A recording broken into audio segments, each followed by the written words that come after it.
Okay, thank you. Good evening, everyone. I'd like to welcome you to the regular meeting of the Board of Selectmen of Wednesday, March 14th, beginning at 5 p.m. Our clock says 4, but that's because of the time change, so we'll get that fixed. Item 1 on the agenda is the state legislators, Senator George Logan and Representative Themis Clarities. Unfortunately, Themis was under the weather, so Tony and I did a quick phone call with the both of them. And we're going to meet with them. We'll have them come to the April meeting. They both agreed. We didn't want to get what Themis had, so I agreed to put it off. Right, we have enough viruses, so I think she's feeling better. Just two things that we did speak over very quickly with them was I asked for an update on the STEEP grant, specifically the one that has been applied for to the senior center. They have not heard that they have pulled that program, so we may be lucky enough to get it, but they'll keep us informed and kind of track that for us. And we also asked them for news or an update on the budget, and no news is no news. Right. There was really nothing to report at this point. So hopefully we can ask all of our questions next month, but I just wanted to let you know that's off the agenda, sort of. It's on, but it's off. So, and we wish them the best. Okay, moving on to item 2, Woodbridge Board of Education Superintendent Robert Gilbert. Good evening, Bob. Good evening. Good to see all of you, as always, and I hope all of you have survived the past few weeks and all the storms that have gone on, and you haven't been too inconvenienced by all of that. We had another snow day yesterday, so we're hoping that's the last one. Yes. So, I'm sure we all are. I'm not sure if this is the red button, the red light's on. Here, you can hear me. So, as I always do, I'll start off with enrollment. Enrollment is unchanged since last month. As you might remember, I reported 846 in terms of our total enrollment, all students in. It's unchanged for March. Again, that is contrasted with what we projected this year of 811 and our actual starting of the year of 831. So we obviously are unchanged from last month, but still way up from what we had projected. And again, the trend is for this to increase during the school year. We have seen that so far over the first 5-6 months of the year. We certainly have seen that happen. So we'll keep you posted on that each month. Our current fiscal year 18 budget status, our overall deficit from last month was at about $136K, as you might remember. Since last month, our total deficit has increased. I'm sorry to say. It has increased about $31,000 since last month. This is due to about $17,000 in special education needs that have taken place, as well as an additional $14,000 in the share of the busing that we are required to provide for students who go to Ezra Academy right here in town. We share that bus between, or the cost of that are shared between Amity and us, and our share has gone up because the ratio of our students is higher than Amity's ratio on the bus. So those two areas, special education and some of that busing, is really what's the cause of our deficit increasing. As in the past, from past years and even from this past year, we've indicated that special education is that area that is very fluid based upon the needs, based upon students moving in, based upon changes in programs. I do know that in the months ahead, knowing what I do know, that we are anticipating that special education number is going to creep up along the way.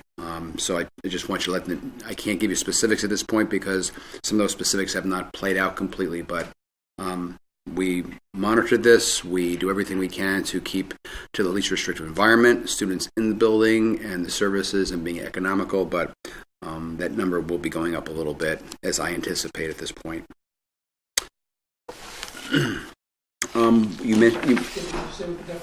So the total deficit as of right now is $167K, so up 31 from the 136 from last month. And again, it's mostly attributed to the special education spending of 188 deficit for SPED, 21 favorable in other areas for a total of 167K.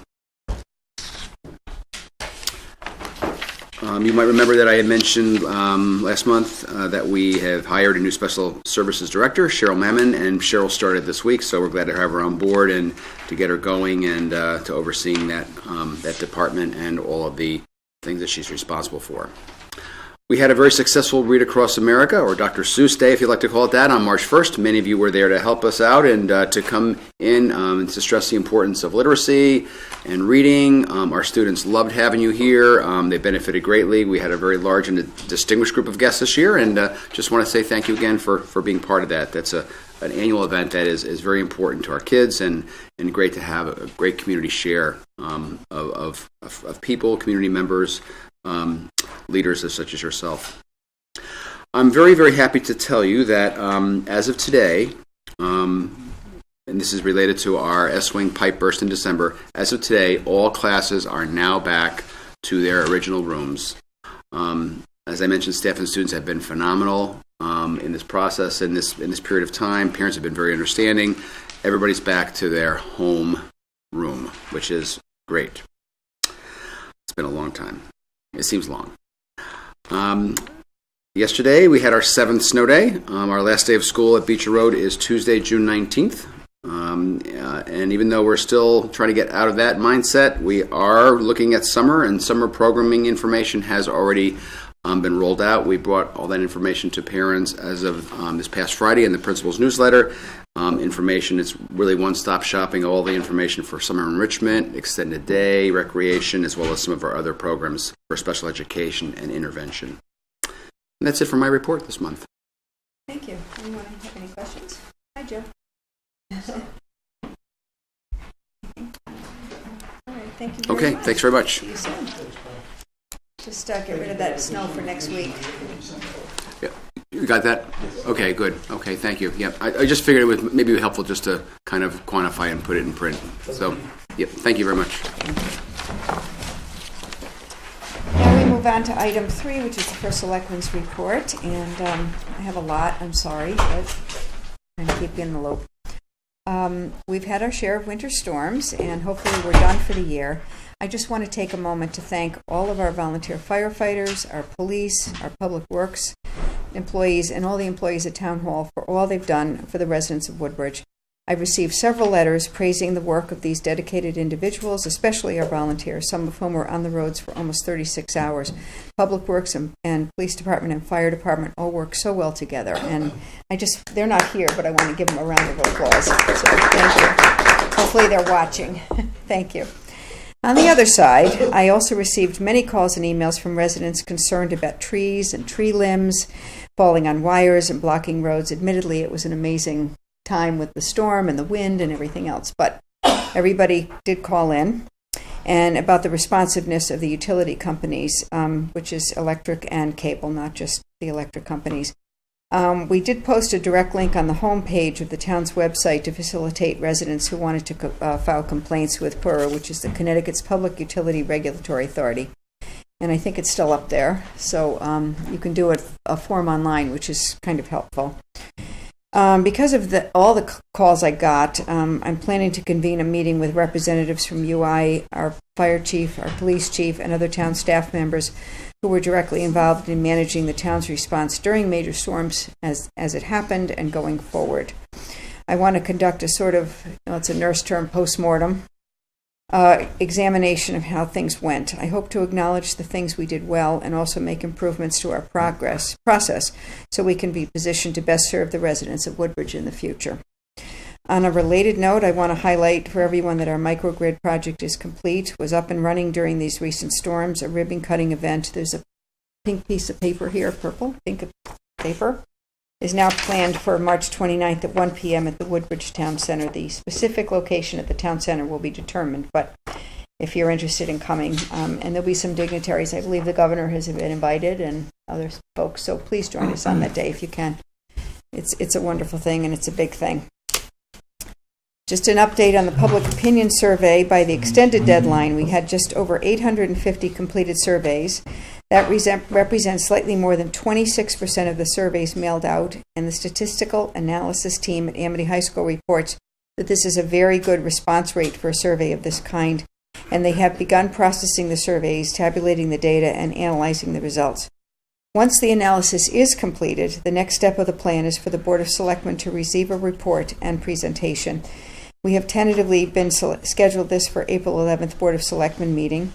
After this presentation, and once everyone has had the time To absorb the insights which the survey data will provide, I'd like to ask you if you'd prefer that we schedule a special meeting to discuss what we have learned and to hear public comment, or should we designate our regular May Board of Selectmen meeting for that? You can think about it and let me know, or if you'd like to talk about it now, if you think it needs a dedicated meeting, I could have Mrs. Shaw get in touch so that we're not, I'm concerned about if it would be a lengthy meeting with public comment, etc. We perhaps should schedule a special meeting.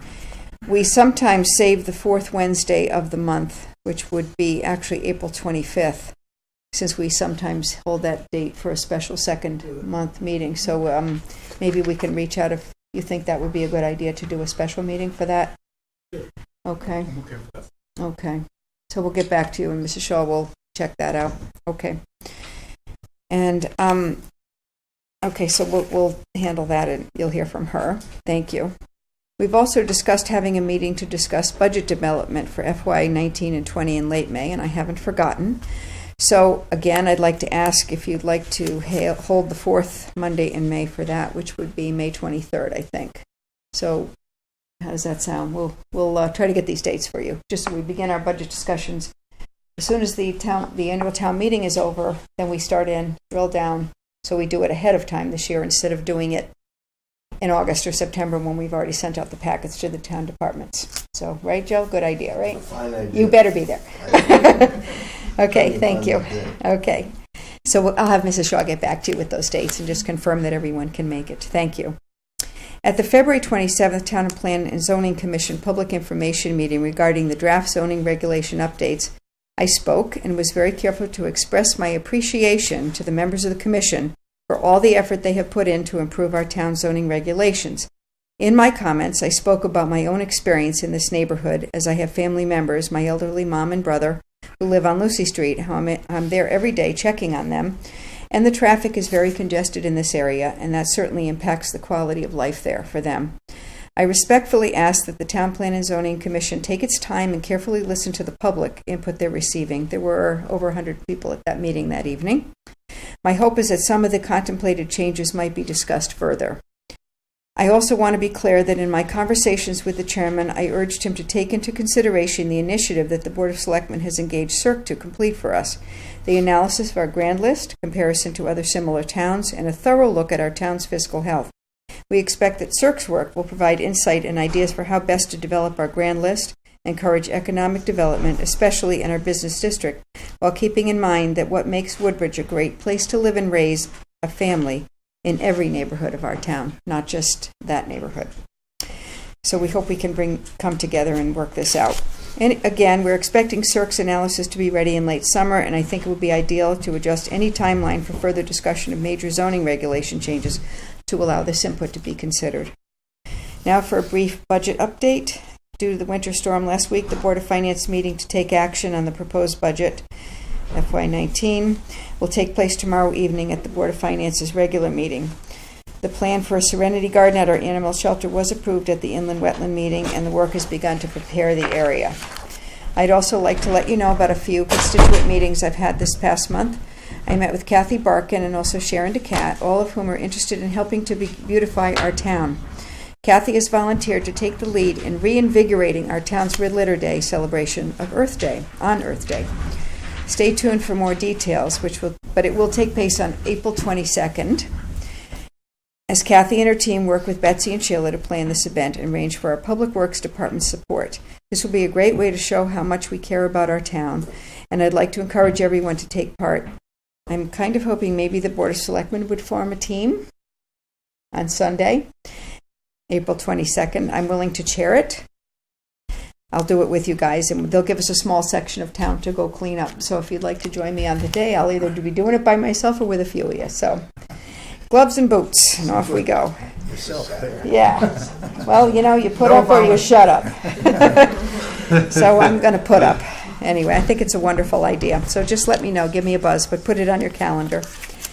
I did attend the February 28th screening of the documentary Fresh at the town library. It was co-sponsored by the Massaro Farm, and it was a very interesting look at the ways to produce healthy, fresh, organic food, and a celebration of farmers who make that happen. It's a very interesting documentary. If you haven't seen it, I would recommend it. you rethink food completely and what you buy in the store. Speaking of farmers, just this past Monday I met with a small group of local farmers who wanted to talk with me about their ideas for ways that the town can further support agriculture in Woodbridge. I asked Mika to pop in, as this is a subject that might come up on the ordinance committee, as there is interest in a formal agricultural commission. We also talked about additional ways that farmers can benefit from other support, such as economic development efforts to promote farm stands and the farmers market, as well as innovative things like agrotourism. Sheila will have some details in her report later on the agenda. As I mentioned at our last meeting, when we took action on the annual farmland leases, I've asked the Woodbridge Conservation Commission to take a look at options. Should we go through the ordinance process to create an agricultural commission, or task our existing conservation commission, or even a subgroup of the conservation commission to champion the needs of farmers? So the Conservation Commission has this topic on the agenda for their meeting tomorrow night, and I'm looking forward to hearing more, and of course keeping the Board of Selectmen informed. We have several farmers, especially Shepherd Farm, for example, who need some assistance in town, so we're looking to help them as well through grants and things like that. I'll keep you posted on that. On February 25th, I attended the Blue and Gold Dinner, where our local Cub Scouts crossed the bridge to become Boy Scouts. It was a lovely ceremony, and these families have much to be proud of. That was a wonderful evening. Also, this past Monday, March 12th, I met with a terrific group of local Girl Scouts who came to our town hall, who came to learn more about local government. I presented them with an official proclamation celebration of Girl Scout Day, which it turns out was March 12th, so maybe that's why they chose that date finally to come to us. And I was very impressed with what a delightful visit it was. Thank you, Betsy, for giving them a tour of our town and seeing what some departments do. And what a talented and smart group of young ladies we have in this town. It's very exciting. I also met earlier this month with members of the Woodbridge Land Trust regarding Baldwin Hayfield, and they may ask to come to our April meeting so we can learn more about their efforts there. Lastly, received communication back from Coopop in response to our request to them that they look into the idea of creating a dog park. That is in your packet. It seems that Coopop is recommending to us that the dog establish a town park, but they do not have a recommendation for a location. Have you all had a chance to review the letter that we received? Basically, the motions were the second motion. The first motion was, it was decided that this is something that the Board of Selectmen would need to explore regarding the property location, with the prerequisites for ADA parking. Leslie Lyons made the first motion. It was seconded by Nancy Polk. The second motion, the members of Coopop believe that the Board of Selectmen should decide which parcel of land should be developed for a dog park. The motion was unanimously approved. So I would put it to you, do we have consensus on next steps? I think, first of all, we have, as a board, have to determine whether or not we agree with the concept or would like to vote tonight to establish a dog park in Woodbridge. So that's part one. So we could start with that first. If someone would like to talk about it, make a motion that we establish a dog park in Woodbridge. So moved. Second. Okay. Is there any discussion on that matter? All in favor? Aye. It's good. Part one done. Okay. Now here comes the hard part, which is the location. And I wondered if anyone had a specific location in mind tonight, such as the Fitzgerald. There are several other issues related to the Chestnut Grove that have to be addressed. Or do we feel we need to gather more information and need assistance in determining a location? Okay. It's the nurse in me. I have to. Good. Okay. I don't know how you guys feel about this. I want you to talk about it. Let me know what you think. My personal opinion is I think we have started meeting as a group with the dog park group. And Sheila has been involved. Betsy has been involved. And we could continue to meet with you guys and come up with a location to come back to the Board of Selectmen with a recommendation, depending on that sort of ad hoc group, which I would be willing to be on if I can make it to the meetings. Or would you prefer to discuss it tonight and make a decision, or do we need more data? I'm going to put it out to you guys for discussion. Just need a clarification. Yes. I've been told that the group wants only Fitzgerald, and then I've been told they'll take, there could be some other place. Is there a clarification on that? Is it only Fitzgerald? I don't think we have that, we've determined that yet. Well, not us, but Yeah. I thought the group wanted Yeah. just a Gerald. I know that And they won't that's, consider anything else, is that true? no, I don't think so. That's not Based what on I the was course. reading in Yeah, the based on the- emails that Yeah. I read. I don't think We that's- have gotten more letters in our packet, and I think that, that's probably a I preferred just wanted spot, clarification. right, but I don't think it's 100%. Maybe we can work out something else, which will, or that's where we end up recommending, Based on the correspondence, it was clear that they've actually looked at other properties or other sites to see if they could, how optimal they were, how they compared to other sites. And it does seem as if the Fitzgerald property or tract is the most desirable. right. But it If we can certainly work is- out the other possibilities related to it, because I think there's something related to the Chestnut Grove that actually has to be explored legally with the land trust. So my understanding is that the group or some group of folks is spearheading this, right? And we just, I think, decided conceptually that we would like to have a dog Mhm. park in. So we need a place, we need funding, we need a lot of things. Correct. I don't want people to get way ahead of themselves. I Right. mean, we did vote, Mhm. and I'm for that, but I know that there's been discussions on certain locations. Are those the only options that we have? I mean, have we put together as a town, now that we've decided, I guess what I'm really in the affirmative saying, now that we've decided, that we would like to Go ahead, explore right. and go ahead with the dog park, Mhm. shouldn't we put together a list of what town-owned property, or what options? That's what there I are would for like to do properties rather going than just- forward with. They may have them all, I don't know, Right. but maybe we should look to see. We what- have some of them, but I don't know if we've explored all of them.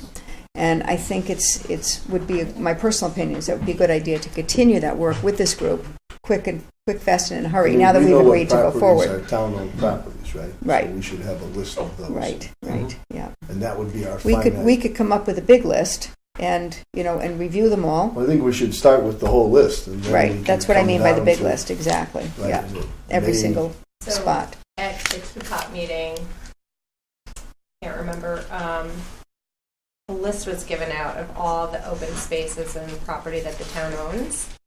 And I think there were certain ones that the committee explored, because they addressed in some of the correspondence why they were desirable and why they weren't. But QPOP has the list that's available. So there is no Coupon must have gotten that Mhm. from us, right? Some of them, yeah. There might be one or two other that they didn't get, I don't know. I'm sorry, I'm not up to speed on that. Coupon kind of decided the same thing we just decided. Right. Was that conceptually the dog Right. park's a good idea. Yeah. But they decided, they left it to us That's to correct, decide. So I think we have to kind of start this over again. Exactly. They for some reason had not come to consensus in reading the minutes and figuring out, just looking at it, I was concerned that it would just travel down for a very long time. I didn't believe they were going to reach consensus on a location, and I thought we could do this for the next 6 months, or we could just bring it back to the Board of Selectmen and let us decide on the location. So that's why I said, give us this letter saying where you are, and then go there. So that's why we ended up tonight In an with effort this. to try to quantify it or whatever, are there any specific criteria that we need to consider in terms of identifying specific properties? Having a list of all the properties, if some of those properties are half an acre, why put them on the list type of Yeah, thing? right, right. There is a list of requirements. Particular criteria We that have been we set have a in list terms of requirements, and we just have to match that with the space and come back to you guys. I think we should hear the committee's reasons for the Fitzgerald property and why the other ones that QPOP asked them to explore weren't ideal. Because I remember in one of the correspondence they had the guidelines from the AKC? There was like something in here about Right, a while ago. Right, we like had the how much space, you could have too much space or not enough space. And that might kind of save us some time because they've already done the legwork. Okay. There we do that also tonight? appears to be, It's not on the agenda, but. Well, I added as sort of a actually it is on the correspondence. I put that on there to. No, there's no action. Would you like to hear from them tonight? Who's of. in Sorry, here? say again? Would you like to hear from That's- someone this evening? It's on the agenda. Is there someone who could come and speak for the whole? person. Okay, just one person, maybe for everyone. That would be great in the interest of time. Thanks, Bonnie. Just identify yourself for the record and your address. Beecher Road, Woodbridge. Thank you. I did not get that Coupop list of properties and would love it. I don't know, I was sick for one meeting, so maybe that was the exact meeting. That would be very helpful. Anthony provided us a list of best practices from the town insurance company, which pretty much dovetail with the American Kennel Club's recommendations. What our group is looking for is a completely fenced-in dog park. There are people who are very desperately looking for off-leash designated areas that have lots of land and whatnot, but we all don't have perfect dogs, so we want to make sure that they're contained when they play and not run out in the street or run after a squirrel or deer. So the typical size that they're looking for minimum is an acre, just for safety. Not exact to the square foot, but if you're in a city limits, that's about all you're going to get. When you also factor in that we would like, and I know the town would like, us to designate a separate area for smaller, older, less active dogs. That's typical of modern dog parks. And the double gate airlock entry system, which is a minimum of usually 6 feet by 6 feet, where you're coming in and taking your dogs on and off leash, and you have a gate into the main dog area and the small dog area. If it's too small, then you're elbowing and you're getting all kinds of issues. So that's why typically you look for an acre and a half if you're in the suburbs and you can have the land. It should not be close to a main road for the same reasons. If you've got an elderly person unleashing their dog and the dog runs out in the busy road, we have a crisis.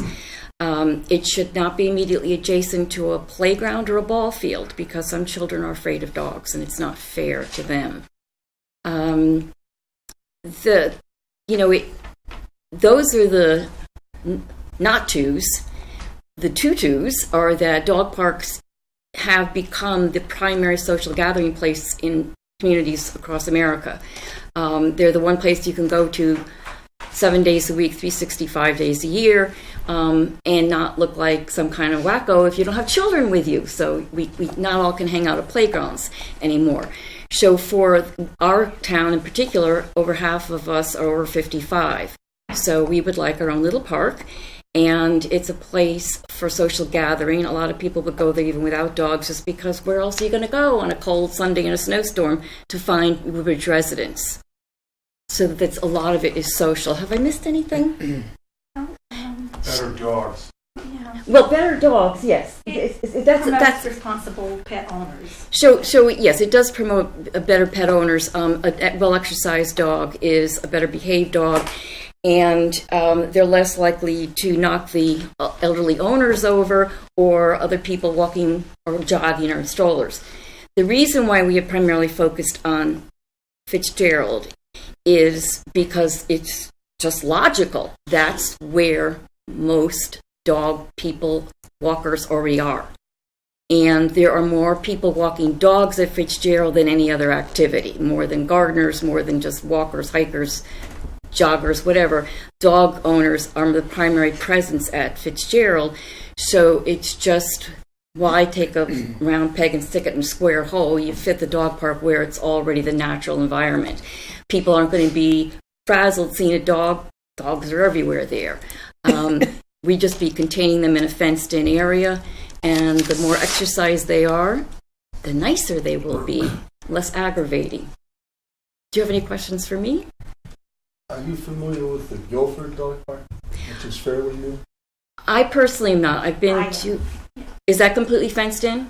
Yeah, it sounds very similar to what you just laid out. It has a larger one and a smaller one, and so I just wondered if you guys had all seen that, because it sounds like what you just laid out. And I I have a know slideshow I was going to show you at the next meeting. I will send it to all of you. Again, it shows all the area, dog parks, and the size of each one.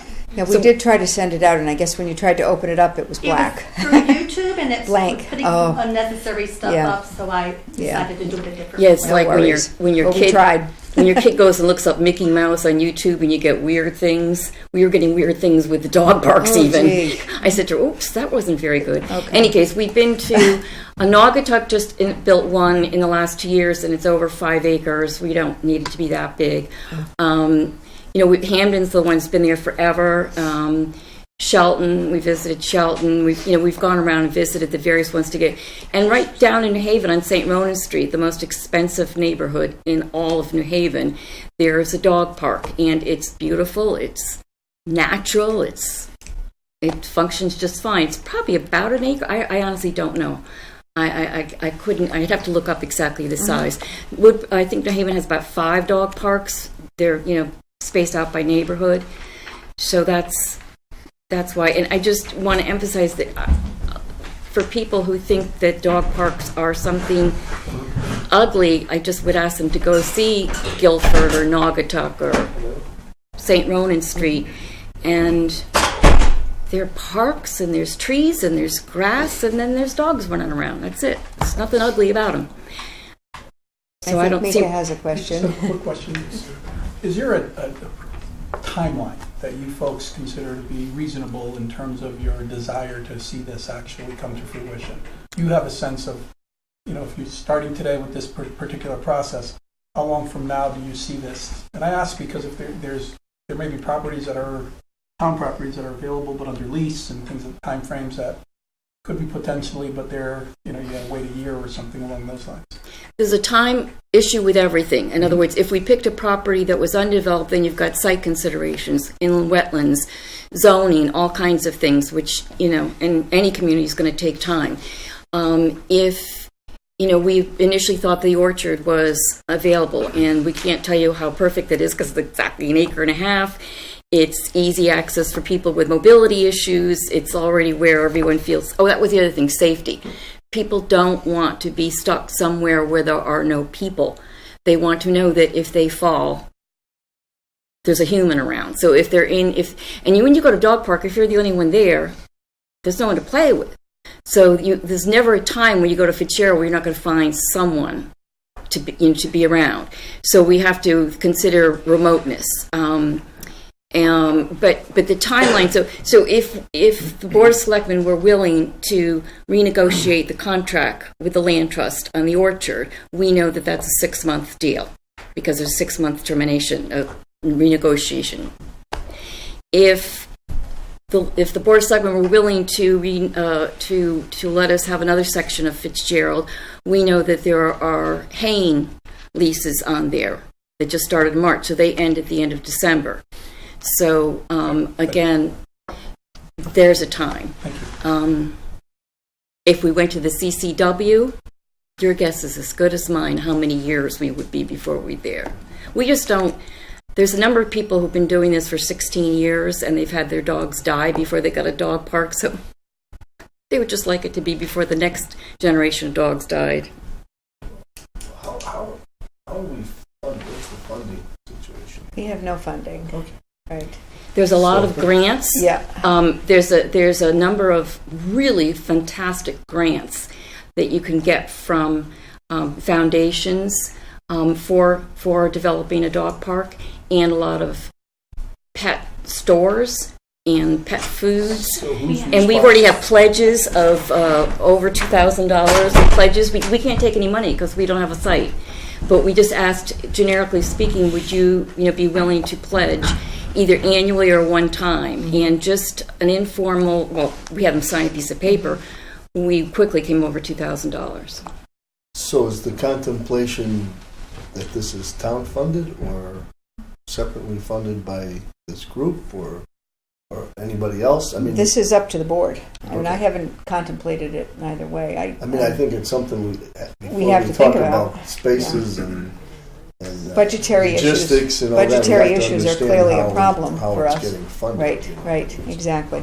I think the two would depend on, in other words, if it's at the Fitzgerald Field where it's already cleared, you're talking about basically fencing. And, we've already gotten some quotes on that, and fundraising, our own fundraising would take care of that. We'd have to work out who's got the nonprofit status, et cetera. If it's a site that has to be cleared, in Woodbridge with wetlands and whatnot. Now you're talking a whole another issue. We have probably not a lot, but there has to be some annual ongoing maintenance Right. as well, right? I mean, even if it's in natural state, you have to, weed whack. I mean, you have to do Right. something. It would add So to Parks and Rec to we go have over. to, I think, come up with some kind of a Right, budget. some concept and some budget, not only for the construction initially, but Right. ongoing and maintenance. And My thought is that, and I could be wrong, tell me what you think, just throwing this out there, that next step should be is to come up with some kind of a checklist and get the list of the things you need, and then identify all the properties that might be available and match it up. Yes, no, does it meet all those needs? That will help us determine, number one, the where, correct? I mean, what do you think about that? So we could task, I think that's a good idea. let's start. Although the more I hear, we could. I think that's a good idea, but in tandem, maybe we. I mean, it sounds like this Chestnut Grove, which I'm not familiar with. I should be, I guess, but is like the ideal location for many, many reasons, right? Mm-hmm. So, in parallel, maybe we should just look at that and see if, because it's Well, that would fenced be in. one of them, and ways probably will end up being, well, depending on where we match up. Yeah, it but might work. why wait? I mean, we know So- that's. So the you're space. saying just do that one and not do any other? Well, no. In parallel with putting everything else Well, together. that would clearly is- be on the list, and I'm not sure what you mean by in parallel, I doing mean, what do it extra? now. I mean, we could. Is there some reason we cannot use that location? Well, the only thing Yes. with that is there's an agreement with the land trust and the town of Woodbridge that was done in 2004 that requires the town to give 6 months' notice, advance notice, that we want to terminate this agreement. Okay. This is so there's a time problem. There's the issue. There's the fence that's there. The question is, who owns the fence? Does it belong They to the put land it up, trust? do they own it, or does They the put town it own up. The agreement allows them to take it down, but there is some question as to whether it belongs to the town or it belongs to the land trust. Or the donors. Pardon me? The donors. The donors or whatever. There is a question as to who owns the fence. And the big hurdle is there is 6 months' notice. Unless there's an agreement with the land trust and the Chestnut people that they'll agree to terminate earlier. So who are the Chestnut? It's a group out of Tennessee. The American Chestnut Foundation. I TASF. remember the gentleman came in. So that's a separate party than the land. Well, we don't have an agreement with them. The land trust has Has an an agreement with them. agreement with them. We basically lease the property to the land trust, or it's not really a And lease. is there some reason? Is there some practical reason you can't have a dog park and the chestnut trees together? Yes. Well, yes and no. I've been told that it causes damage. We've The been dog's told good. that it doesn't, and therein lies the rub. Okay. We have an expert that says, once they're 10 years old, the dogs are not going to kill the trees. There's, I think, 13 left, and so we would be Something like that, thrilled to share that, and our team would help with the maintenance and the raking. A lot of dog parks have a volunteer fall cleanup, and so we've talked to Phil Arnold, who is maintaining it now, and told him we would work together with him. So we would be thrilled with that, but the land trust doesn't seem to want to. As to the fence, we offered, as part of our fundraising, since we would have to fundraise for a new fence anyways, to fundraise and make a donation back to the land trust to supplement their coffers for what they had. Basically, to buy the fence from them. Well, because they bought it with donations. I understand. And rather than, how expensive it would be to take that down, transport it, and store it, it would be ludicrously I don't know why they'd expensive. wanna do So that. we would Right. I would be believe making. the land trust sent a letter objecting to the use of the property, right? There was They a did. list It's of a li- things, yeah. And there's Right. a letter which describes their opposition and why they were opposed. Yeah, I to don't it, have which- it, so which I is don't pretty know. Detailed, I think. I Yeah. saw it, I Right. don't have it. I don't have it in my packet, but I can make sure everybody gets it. There's opposition from the land trust in terms of putting a dog park there, so it just seems logical that if nothing else, just for the sake of being objective, we would look at other properties and see if there's potential for other properties. It seems to make a lot of sense. No, I agree, to do but that, when I but- say intent, I mean, there's certain things here we can start working on at this piece of property, like, do they really want to take the fence away? Right. number one. Now, maybe they say they do because they're in opposition to this, but Right. do dogs running there really harm the trees, for instance? We could figure that out. Yeah, you got two I mean, I'm experts. sure they have opposition, but Sure. we could test the reasonableness of that Okay. opposition Okay. while we're, We could certainly do that, and also start with the checklist with the group and looking at all of them, and include the Fitzgerald property on that list as well. And We did hopefully do- can- I would also make a suggestion that at the next meeting, you specifically put the discussion of this on the agenda. because Okay. It really, Right. all it says is Yeah. correspondence, so it's a little bit, we're a little bit. we're doing it, but it should be so everyone can come and have, at least Absolutely. hear what the arguments are. I just wanted to say that we did do a survey, create a survey, and specifically said, what, you keep saying you want the orchard, but here's the issues with the orchard. You keep saying that you want Fitzgerald, here's the issues with the haying, the leases, whatever. The town has just talked about the tennis courts. So we purposely put in there the pros and the cons, and overwhelmingly, Fitzgerald property. Orchard was the first, Fitzgerald as a whole was second. So we just basically know that pretty much we hope all of that research has been done, and it's just putting it into a chart. Yep. So we can probably have it ready, and we'll look at all the town properties that was given to Do we Coopop. have maps of the Fitzgerald field? I would think Sure. we Yes. do, right? Sure. Yes. And how large is that piece?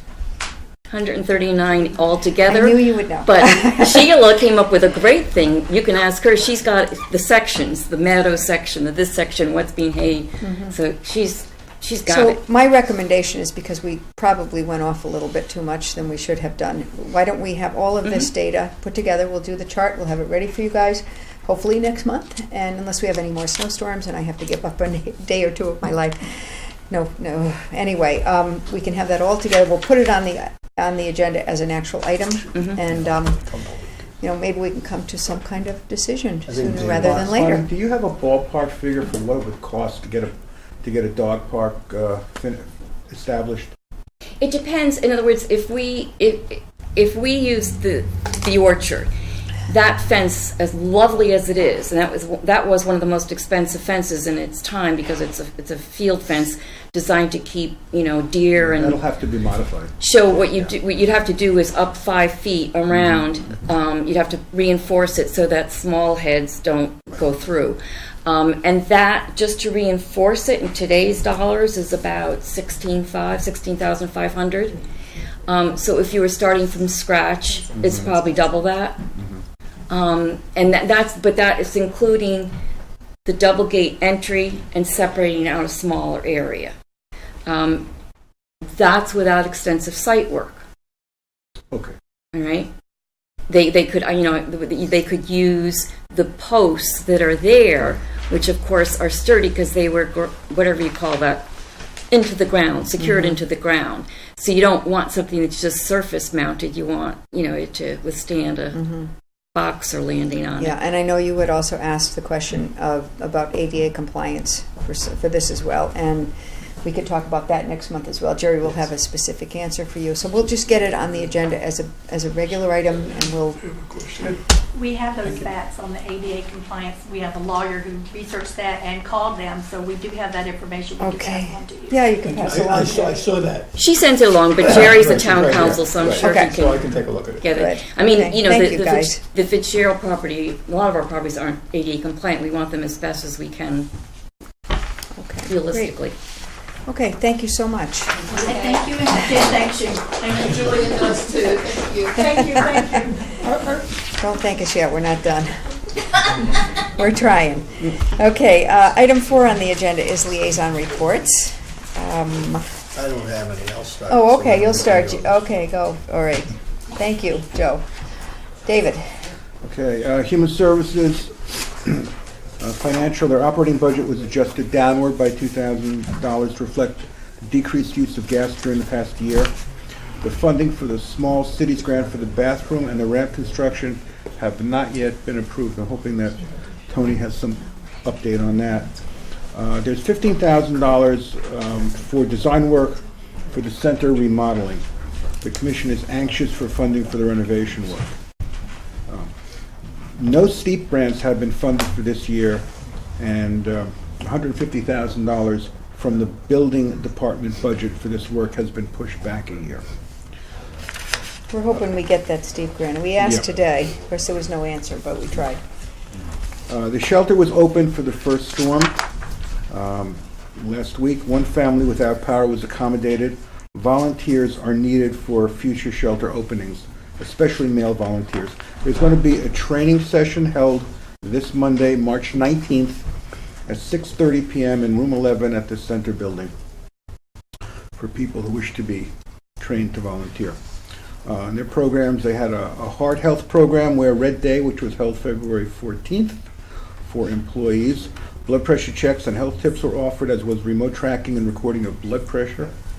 Town employees will receive flyers with pertinent health information in their paychecks for the next 4 months. Other programs included a Chinese New Year cooking and dance demonstration, income tax preparation, diabetes prevention program, and a Selling Your Home program. Youth services programs include Home Alone, a guided study program at Beach Road School on Mondays and Wednesdays through April 3rd for math, organization, and task completion, and a Red Cross babysitting course April 18th and 19th at the library meeting room. Library Commission. Library is currently running under budget for the year. They have purchased digitization equipment for converting videotapes, audio tapes, and photographs. And these have been purchased with funds from a state grant.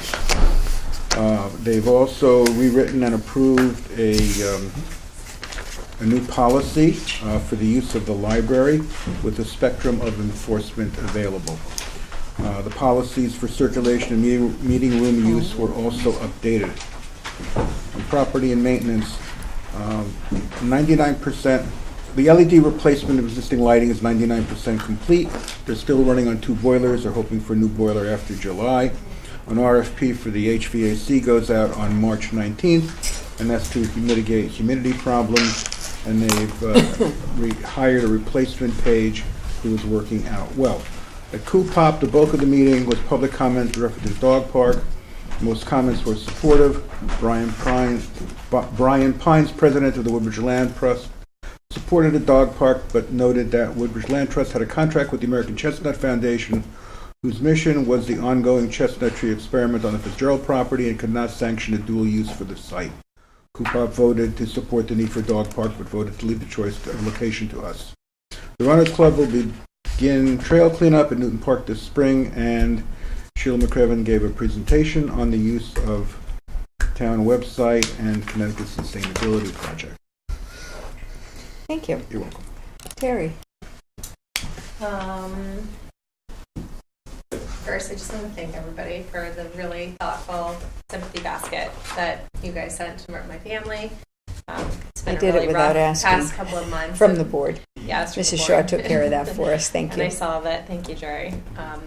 Some of you guys were at our house for Shiva, and it meant a lot to me. So I just want to take this opportunity to say thank you while we're all here. I had 2 updates from our middle school and high school from this morning. From the Amity High, from Principal Mann, I'll just read you a brief message about the planned walkout. She says, I wanted to let you know that everything went well today with the student demonstration. Roughly 300 to 350 students left class at 10 a.m. and congregated in the parking lot next to the tennis courts. After 8 students gave brief remarks, the president of the student government, Mika Abiad, read the names of the victims from Parkland, Florida, and asked for a moment of silence. Mika also explained that the students would be painting the rock at the entrance and placing 18 pinwheels around the rock to memorialize the 17 victims from Parkland and all the other victims from the school shootings. After the demonstration, students returned to the building. They had ample faculty members supervising the students and had 3 police cruisers on campus during the demonstration as a safety precaution. All students were back in the building before the end of the 3rd session. Also, about 50 teachers met at the entrance to the campus this morning around 7:10 to demonstrate support for our students, facilitated by the AEA. And then they walked together in the building. They were all inside by 7:30. So that was for the update from Amity High. And then Dr. Dellinger from Amity Middle School Bethany sent this message. This morning from 10 a.m. to 10:17 a.m., we provided the opportunity for students and staff to write letters of support and sympathy for students and staff at the Marjorie Stoneman Douglas High School. This request came from a teacher there who said she would like letters to give to her students so that they can hold letters from around the world to see that they are not alone and that there are still kind and caring people in this world. Also, there were approximately 45 8th graders who walked into the courtyard in support of the nationwide demonstrations. Great, thank you. Mika. The rec commission, and I apologize, I don't have my usual commission notebook with me, so I don't have all the details. But the rec commission, they are operating at this year under budget. They're ahead of what their budget was last year. They're also one of the departments that actually did provide a reduced budget, a minus budget in terms of the annual, so I did commend them for doing that. And It's always exciting. yeah, it's good to see. The programs, just generally speaking, are going well. They're gearing up for the summer pool session in terms of membership and things of that nature. I advise them of the discussion with finance in terms of analysis on the Woodbridge Country Club and moving some line items and or some expenses from that budget to the rec budget, so that they would be prepared for that and understood that might be something that happens specific to the water and the utilities. But things are going well there, and that's about it. As far as EDC was concerned, you did mention the agricultural the folks representing a movement for an agricultural commission were presented there in the hopes that they might get a recommendation from letter from the Economic Development Commission. The commission asked for them to provide some additional information, some feedback, and some specifics as relates to economic type statistics that they were quoting and background and things of that nature. We also had CERC was also present, and we reviewed they had, based on the brainstorming session, the previous meeting, had put together a list of projects and priorities, and we went over the priorities and different activities.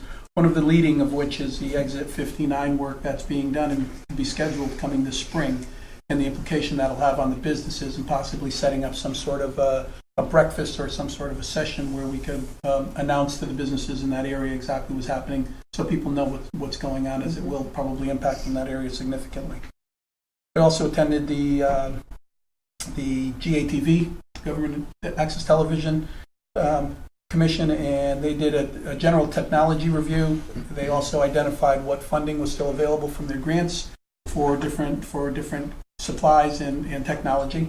And we spent a good amount of the time discussing the possibility on a recommendation of having them find a way to actually film different events that are occurring in town, and possibly even interviewing different people in town or different around town, just as a means of disseminating additional information. And so if people turn on GATV, they're not necessarily only seeing meetings, but they're maybe finding out some of the things that are happening in town and seeing some of the people who are engaged in town and things of that nature, which I thought was kind of a novel and great idea, but they're going to discuss that a little bit further. Good. Thank So. you. Joe. Yes, the police commission meeting was canceled due to weather, and the agenda was rescheduled for next meeting in April. Okay, thank you. Thank you very much. Moving on to item 5, the ordinance committee report, and back to you, Mika. We did vote and moved to forward the resolution as relates to the anti-fracking, or in this case also known as the ordinance prohibiting storage of waste associated with natural gas and oil extraction. I know that there was language that has been drawn up. There is a session scheduled for this evening to review it from a public standpoint. Jerry, I have to ask, I'm not sure if at this point in time we need any kind of So formal. on this one, we need to schedule a public hearing because we haven't had a public hearing on this. So the Board of Selectmen needs to vote as to whether or not you want a public hearing. If you want a public hearing, it means you're proposing this to the public hearing. As So I that- understand it, the ordinance committee, well, as we talked about last Approved month, it, yes. approved Yes. it and Right. sent it We just needed to the language. the board. Right. Right, so And that's now why we put it bring off to until this public hearing. meeting, right? And now we need Okay. a motion. And it's a fairly long resolution, so we're not going to take up tonight to read it. You hopefully have all read it yourselves. We need a motion to set this proposed ordinance down for a public hearing at the next Okay. Board of Selectmen All meeting. right. if you want to do that. I'll make that motion. Second. And then, is there any discussion on that motion? Okay, all in favor to schedule the public hearing for next month? Aye. At 7 o'clock or whatever time we usually Exactly. do it. Mrs. Shaw will take care of that. Thank you. All in favor? Aye. Aye. All opposed? Okay, Joe Dye's opposed. Okay, I Motion. I opposed it at the ordinance committee. I'm not in favor of that. Close public hearing? I'm not in favor of the ordinance, so I don't think I'd be in favor of the yeah, public we hearing. talked about that last month, I think. Okay. Okay, thank you. Not we got necessarily 5 because of minutes. the content of it. Anything we can do in 5 minutes? How about minutes? Can we go to number 17? Do minutes? We got 5 minutes, okay? Actually, let's do town clerk report as well. Item 16, do we need a motion to change the agenda or just consensus? No, I don't think so. Okay. By consensus, we'll move to item 16. I'll make a motion that we approve the 2 items in the packet from the town clerk's report. I'm losing my voice, I'm sorry. Second. All in favor? Aye. Okay, thank you. And then you have in your packet the minutes of regular Board of Selectmen meeting of February 14th, 2018. I'll take a motion to approve those minutes. So moved. Second. Is there any additions, corrections, changes suggested? No? Okay. All in favor? Aye. Okay, thank you. What else can we get done in 3 minutes?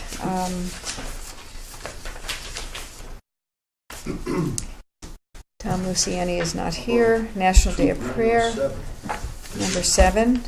Number 10. Number 10, he's not here yet. And, yeah, I just said that, and Catherine Walters isn't here yet. And Mr. Gilbertson is here. Yeah, but can we do that in 3 minutes?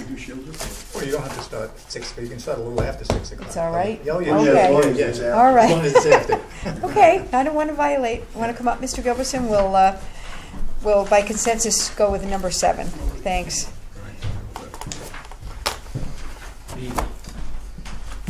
Does everyone have the? Yes. Yes. That's all in order. Voices. Wait in here.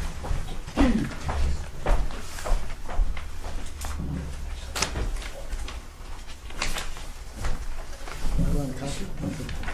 It's on my Is phone. there Jerry extra? sent it. Did you bring any extra copies? Yeah, Terry's got a copy if anyone needs. I'll take your copy then. Sure. And I'll have to read it on my phone. Thanks, Terry. All set. Thank you, Terry. It's after 6 o'clock. Yes, for everyone who wants to present. That makes sense. Right, okay. Thank you. The floor is yours. Well, as you recall during the presentation, we promised you a conversation about building permit income. And we have thoughtfully, we hope, considered our the way we deliver services, and we have proposed what is in front of you as an increase.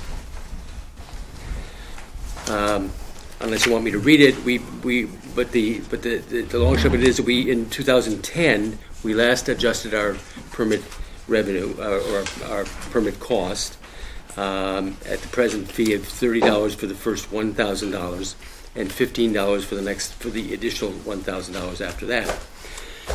In the 15 or 16 years, in the last 20 years, the building department has returned more than double our cost of budgetary costs.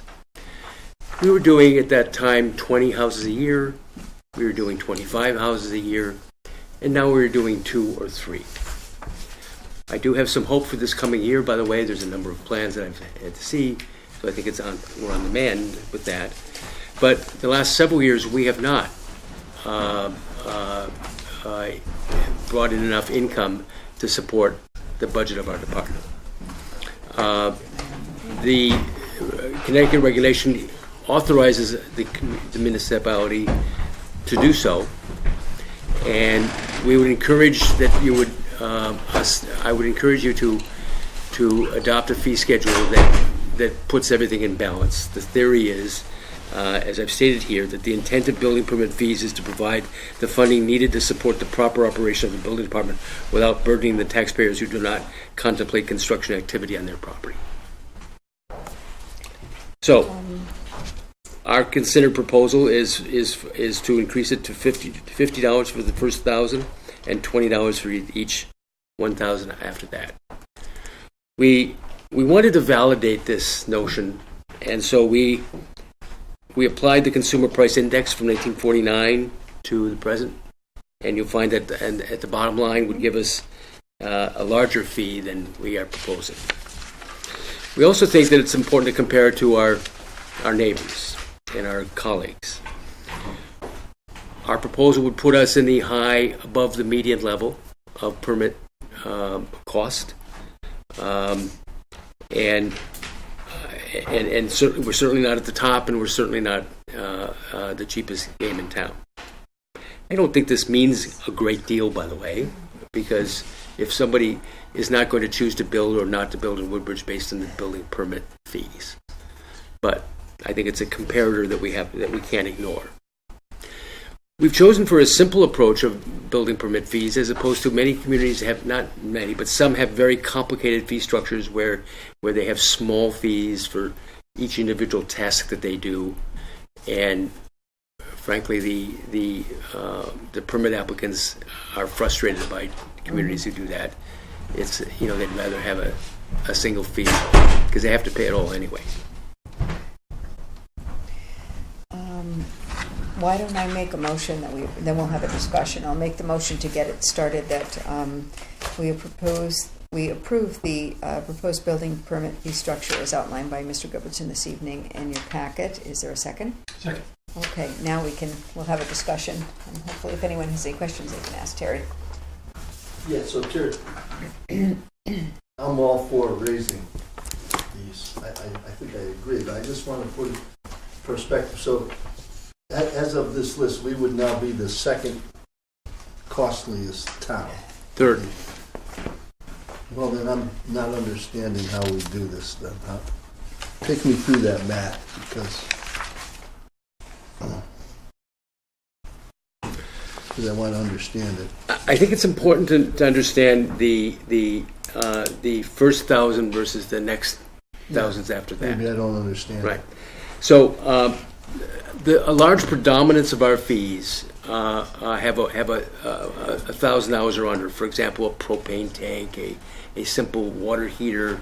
There's many permits that have just to pay just a $30, presently a $30 fee. Mm-hmm.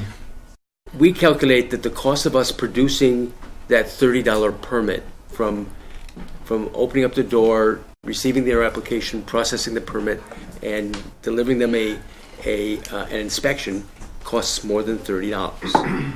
And so that's why we want to raise it to $50, because we think that it's still a nominal sum, but it's important in terms of cost recovery, because many times that's all we get. Mm-hmm. Okay, I understand that. But I didn't understand it when I was running the figures, so I ran it at a $50,000 just because I picked the $50,000. So if you do it at $50,000, we are the second highest, right? Oh, okay. Right, because of the differential in the 13 and the 20. Mm-hmm. But to your point, and so I just wanted, so if you look at Orange and you look at us because we're neighbors, Mm-hmm. our permitting, again, for a $50,000 would be, we would almost be double.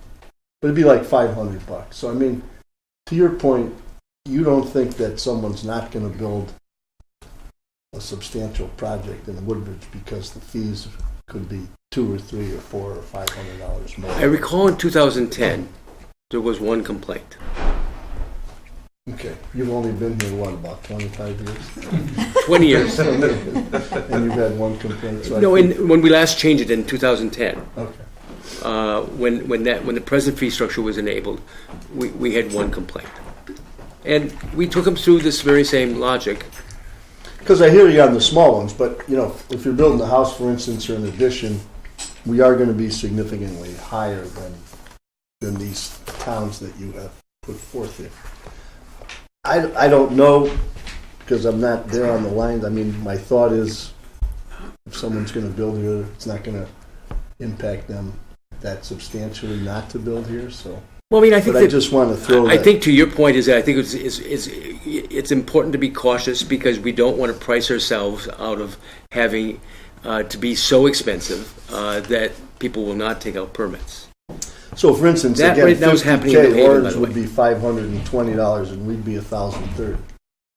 Just so everybody knows. I mean, On I don't know if that on makes a a difference. $50,000 On a project. $50,000 project. It's a substantial project. Right. So is your intention to be self-sustaining in terms of these fees? Absolutely, we would be. We think it's important to be so, because I think that all the years that you don't do anything on your particular house, why should you as a taxpayer fund the people to do? I think we have an opportunity. We have the same equipoise, by the way, in our land use fees, where we did a few years ago, where we have now balanced them to that they can pay their own way.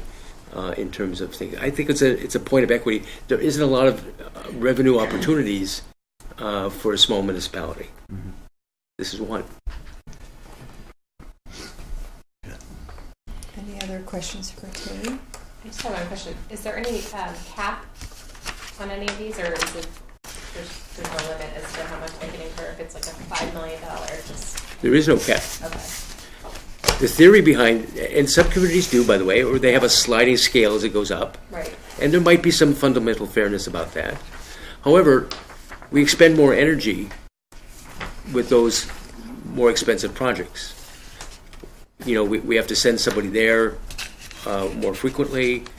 The plan review takes longer, more effort. Bigger project, more effort.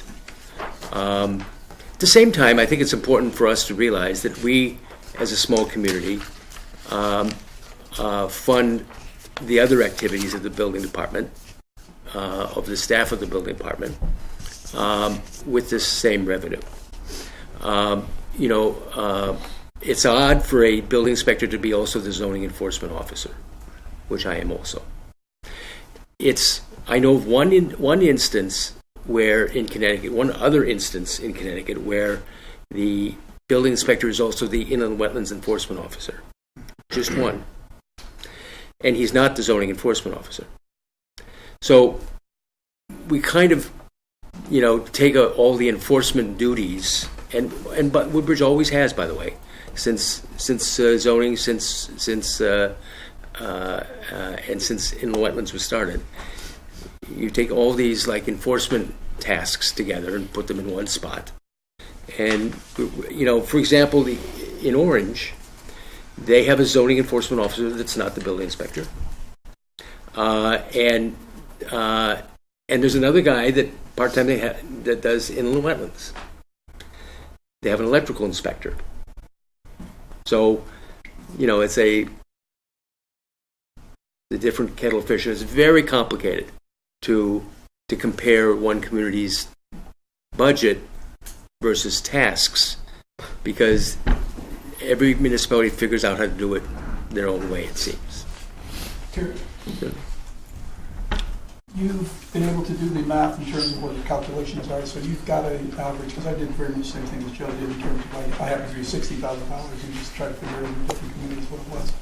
What is the average? I mean, you must have had a number that you used to come up with what you think the revenue, the collection will be projected. Oh, sure.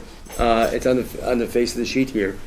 We believe that if we were to achieve the same number of permits this coming year as we did in the last year.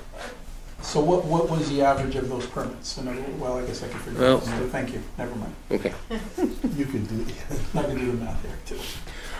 We with this proposal, by the way, we are also funding a new computer program that we are advocating at the Board of Finance, both in capital and in reoccurring revenue. We hope to be able to offer building permits online, both to view them, to apply for them, and to check the results. We do think that this efficiency will assist us. We've carefully chosen a program that works with our other computer programs in town, such as the assessors program, such as the website. We've checked that the website people can make all this work, and people will be able to pay for permits online. So the more that happens, the more we can direct our attention We actually elsewhere. recommended approval of that to the Board of Finance. Yeah. As part of, when we did our budget recommendations as Thank Board you. of Selectmen. So This, I believe it will be addressed tomorrow evening, right? Yeah. so there's money in this to fund that. Yeah, Yep. that came up. Yeah, that's good. Any other questions? We have a motion. Here we go again. Motioned and seconded. Yep. All in favor? Aye. Thank you. It's unanimous. Thank you very much. Thank you very much. We'll go back to item 6 now. Pardon me, public can we set comment. an adoption date that where I can give the contractors some notice that this increase is coming? Or an effective date. This is the As adoption of date. What is the effective date? July July 1, 1. 2018? I'd like to give contractors notice of this How's that increase. sound? Yeah. So Does that that they work don't, for if you? they have projects Okay. in the pipeline. So I want Okay, great. Very good, thank you. Thanks. Now we'll go back to item 6, public comment. Is there anyone from the public for public comment? Okay, moving on. Good timing, guys. Please. Item 8, police carport, review revised plans. Brian Humes is here, our architect, and Police Chief Capiello and Deputy Police Chief Stewart. Is this the gas station? Yep. I heard that. It was facetious. No, we got the road. Right. What do you call it? The gas station. Yeah, the Route 24. Is there a date on that plan, by the way? Because part of my motion's going to be the date. March 12th. Thank you. Hello, I'm Brian Humes from Jakunski Humes Architects, and I was here last fall, and I was at that time showing you the area at the police department where we were proposing carports. We have, since that meeting, we have gone to Planning and Zoning Commission and went to them for an 824 review. And we've also gone to Zoning Board of Appeals and have obtained a front yard setback variance, and that was unanimously approved. So with those two items in place, it's been referred back to the Board of Selectmen. Bring it down the house. It's been referred back to the Board of Selectmen, and we would need your authorization for this project to go out to bid.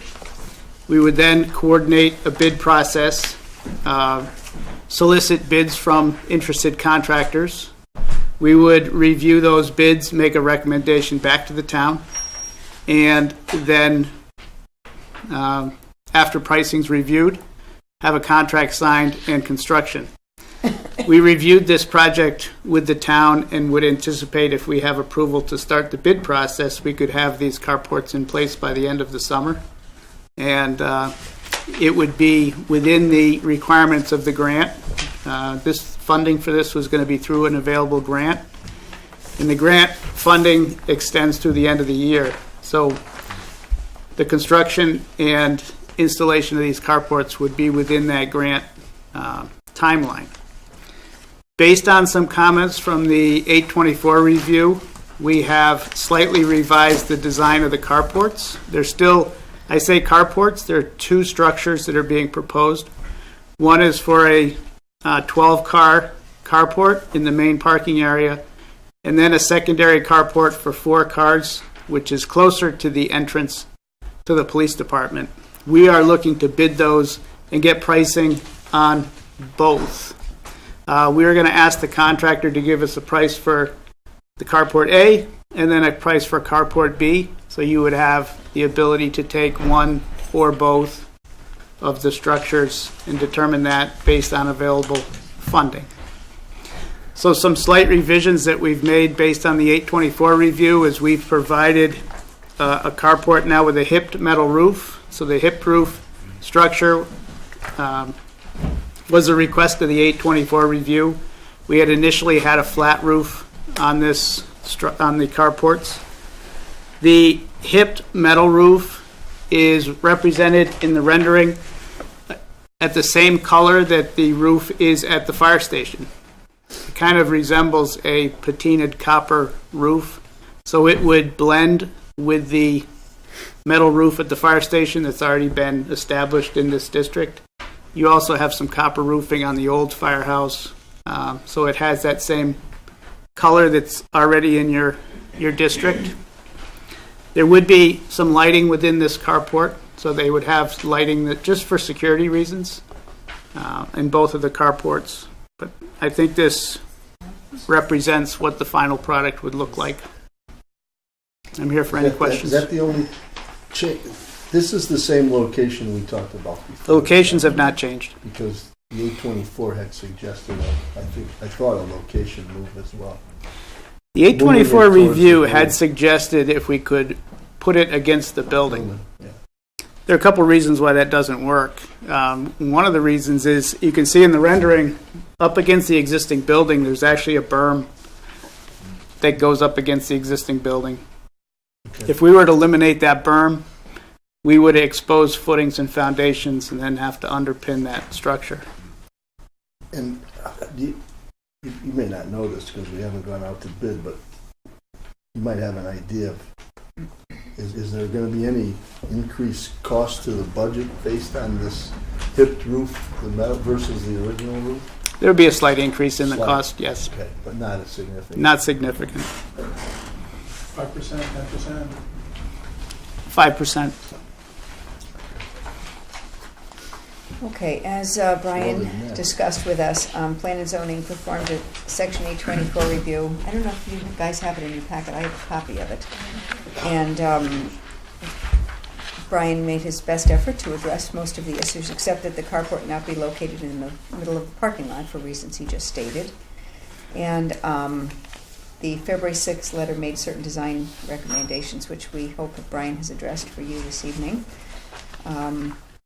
You have a drawing in your packet, well, actually, it's just passed out, and we have to make a decision now whether or not we want to go forward with the 824, with the approval of this. And I'm going to make a motion, and then we can talk about it further. I would like to move to approve the proposal of the construction of the carports at the police department site as fully set forth on the drawing before you, dated March 12, 2018. And the project will be funded by this grant from the Small Town Economic Assistance Program, also known as a STEEP grant. Is there a second? Second. Okay. Are there any questions, discussions going forward? Yeah, the funding was the 500, but we didn't use on the top. That's the correct. tower, right? Right. So we have roughly I just didn't know if it 140, was a 140, 150 left. Same one. Okay. Yeah, same one. Right. So it depends where the budget, where the group bids come in, as to So going if there's any forward, we town have contribution, or if you make some other adjustment. Well, It depends where the price. but Brian's known the budget up front, right? So Yeah. I'm So pretty we're confident that he's designed something that he should be able to come. That's our with. hope. Yeah. Yeah. Well, that's, Does anyone have any comments on the project, the proposal? Anything Actually, I else? like the roof. I think it does kind of blend better with Right. the town. Yeah, I do too. Yeah. So can I just say something about the 8-24? This letter that's before you, the February 6th letter from P&Z, the Board of Selectmen made a referral to 8-24, which requires the Planning and Zoning Commission to review any proposal on town property that is significant or substantially improves the property. This is really marginal as to whether it does substantially improve it, but we're very cautious and we always refer to it anyway. And I look at this letter, and this letter to me is not, that Planning and Zoning could deny it or could approve it. I look at this letter, it's not really a denial. I talked to Terry Gilbertson today, and I also talked to the chairman of the Planning and Zoning Commission.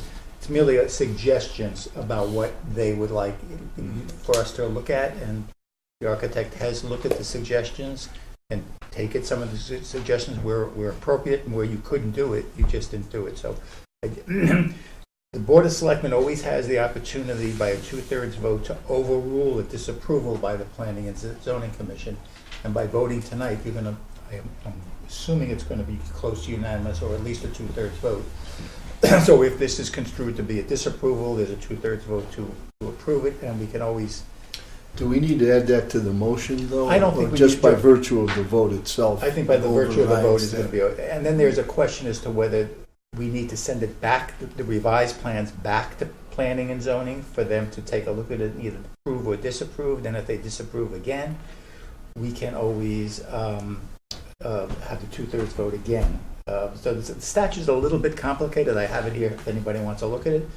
But after my discussion with Mr. Kaufman and Terry Gilbertson, it seems like we can move forward with the project. There's nothing that prevents you from approving the project at this point in time if you so desire. Okay. Brian, the question came up once before in regard to solar on these roofs. Is that feasible? It's really not feasible. This carport, the main carport, is in a north-south orientation, so it has really very little southern exposure. I think if photovoltaics was considered on this property, you would put it up on the flat roof of the building, and you'd get much more benefit than being on a carport. Thank you. Glad you asked that. I forgot about that. Thank you. Okay. All right, David. You sleeping over here? Yeah. Has there been any consideration for any decorative elements on this thing to make it a little more attractive? Pictures. It's a pre-engineered structure, so really, what we're going out to bid with is a pre-engineered packaged carport. So it would have a fabrication company build it to a really pre-packaged specification, and a contractor would then just erect it on site. So what we've done as far as these pre-engineered structures, they don't really have much decoration that comes with them. You would have to then add whatever decoration you would want onto this structure. We have done a fascia panel around the perimeter, and we have done the decorative metal on the roof. We don't recommend anything decorative around the columns. The reason that we don't recommend it is it would just increase the width of the columns, and we're really trying to keep the cars away from the columns. So if we're increasing any width or dimension on the columns, I think we're just creating something that might have a maintenance issue or might get damaged, and then you would have to maintain it. But it doesn't come from the manufacturer that way. You would have to then enhance it with anything in the field. What about a decorative element on the roof like a cupola? This is going to be a large structure, so it's going to be visible from the parking lot of the library. In my opinion, Yeah. that might just make it more of a structure visually. I think just having a simple hip roof on this without any more decoration, I think people would pass this and really not pay much attention to it. And just review again the timeline going forward in terms of we're going to, if this happens this evening, next step is to... The plans and specifications would be Right. coordinated with the town for bidding. We would go through the public bidding process, which would be probably about a 4-week process. And then we could be back and review bids with the town. Right, okay, thank you. All right. Any other questions from anyone? We have a motion and a second. All in favor? Okay, thank you. Thank you. Thanks. It was unanimous? Yes.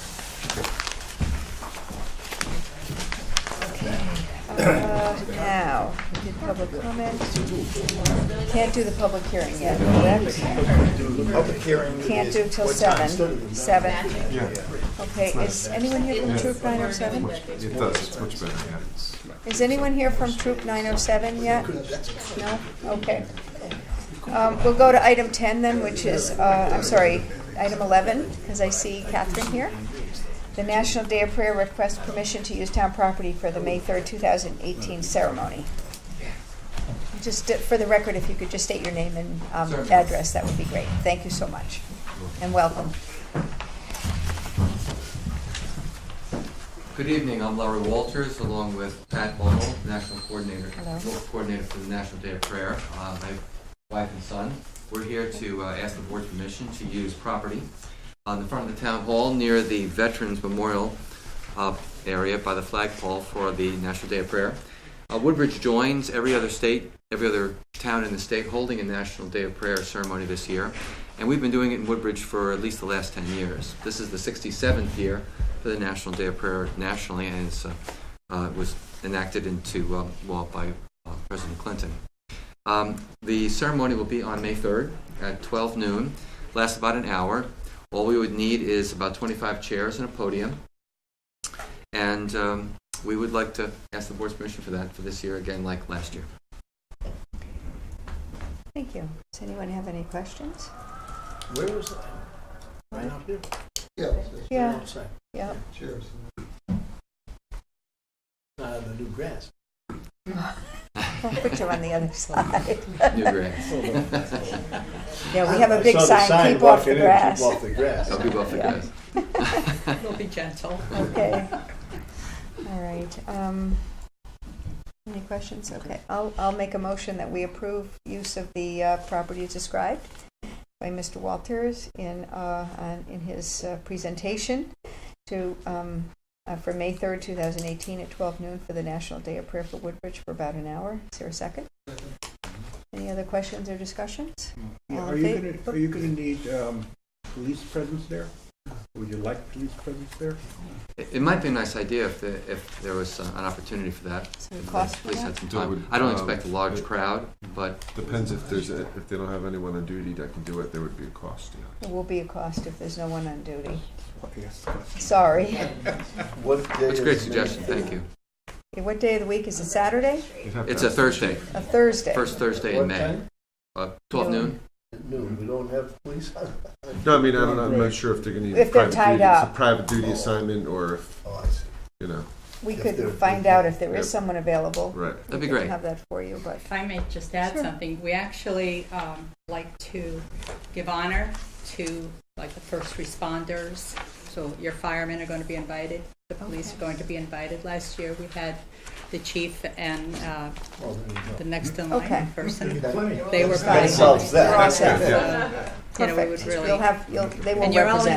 invited. We'd love to have That's as many great. of you as you can. It's only Sure. for an Yeah, hour. I've been before. I remember it was in room 16 a Yes. few Yeah. times, yeah. Yes. Wonderful. And by the way, if it is raining that day, we'd like to use a room. 16? Room 16 would be great. Okay. Thank So you. we'll have to just make sure it's a backup, that That'd it's be great. available. Thank you. Yeah. Okay, we will check for you. Okay. Motion made and seconded. All in favor? Okay, thank you so much. Thank you very much. Appreciate it. Thank you. Thank you. Anyone here for 907 yet? No. Okay, why don't we go on to item 12, Administrative Officer Director of Finances report. Okay. Thank you, which is in your packet, item 12. Sorry, we're jumping all over the place, but we gotta keep going. Okay. Thank you. I have a monthly report for the month of through February of 2018, and our budgetary surplus is $143,000 for the end of the year. That's actually down from the previous month. There are a few changes from the previous month, which I'll highlight for you. We're still above 10% of our expenditures for the end of the year, so that's always a good thing that we try to keep above 10%.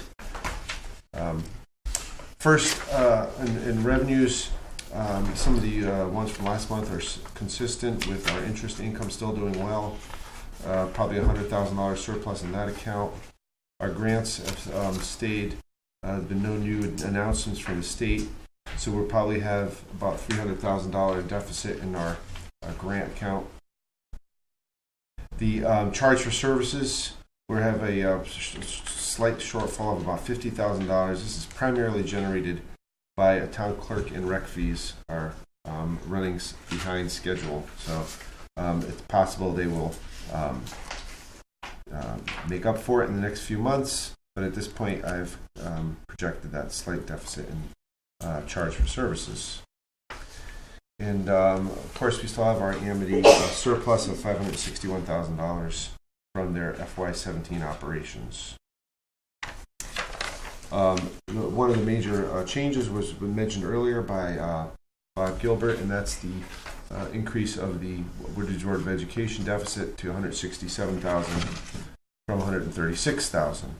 He mentioned that in his report, and that's one of the major changes.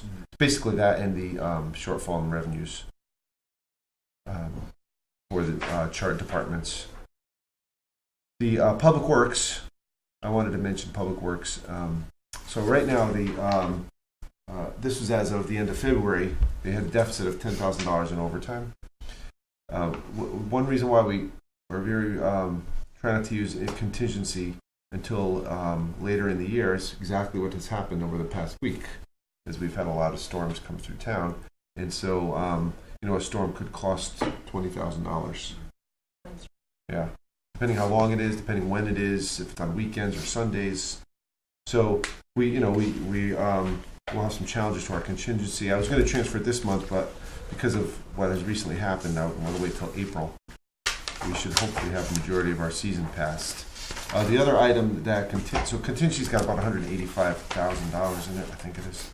So it still has a healthy fund balance, a healthy balance, but the overtime for the storm events is one item that'll possibly come out of there. And at the last meeting, the Board of Finance had not approved the contingency request from the fire department, but wants the fire department to see if they can fund it from their budget first, and then if not, they would fund it with contingency. So that's really the only other outstanding item is the fire department's request.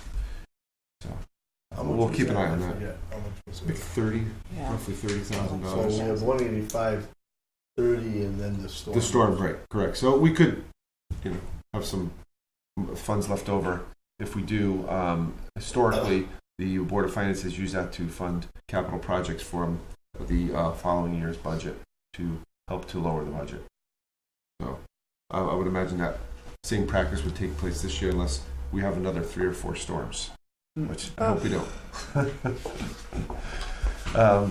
We have a slight surplus in waste management. It's about $20,000, and it's due to lower than anticipated bulky waste and recycling expenditures. And finally, our Amity School District is reducing its allocation. Is still at $178,000 for the current year. So those are some of the highlights for you. So, real quick question. So, the surplus of 143 anticipated. Mm-hmm. I just want to make sure I'm doing certainly. I know the question. I think I know the question. 347.11. 340,711. Is that coming into this? Yes. Okay. That's part of that. So we have the fund balance use of 400. We have this 700. Right. So that's correct. Okay. Yeah. So I just want to put it into perspective. We're really even leaving the 400 out of it because we do that every year. Right. If we didn't have that 340 from Amity, we would have a budget. That's an extra. That's correct. That's correct. We'd have a shortfall. Also extraordinary, however, this year is the shortfall in revenues from the state. That there's an unusual item also. True. And that may not be just this year. That's true. That is true. Okay. But you're right. The 340 was a big help in shoring up what would have been a budgetary deficit or shortfall. Yeah. The other thing to keep in mind is, I know we've gone over this before, I just want to make sure everyone understands. When I say we have a budgetary surplus of $143,000, it is assumed we're using $400,000 from fund balance. Yeah. You know that whole thing. Yeah. So actually, from a cash perspective, the fund balance, you're using $400,000 from your fund balance. We would have a $600 and something thousand deficit.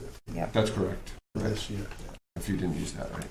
And what about the 178 from the Amity School District? So they lowered their March 1st pay. We pay them the first of every month. We wire them their money based on their cash flow. So they dictate how much we send them each month, and they lowered their March 1st payment by a portion because the special ed excess cost grant typically comes in twice a year. Mm-hmm. One's in like that time frame, and then the other's the end of the year. So they're still at $178,000. Because usually every year, including this year, they get the excess cost grant directly. But in the budget process last year, they didn't think they were going to get it, so they increased their expense. They took it out of their budget. Okay. So that's why it's.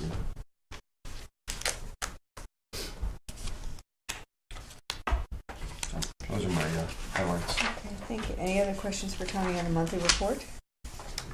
Thank you.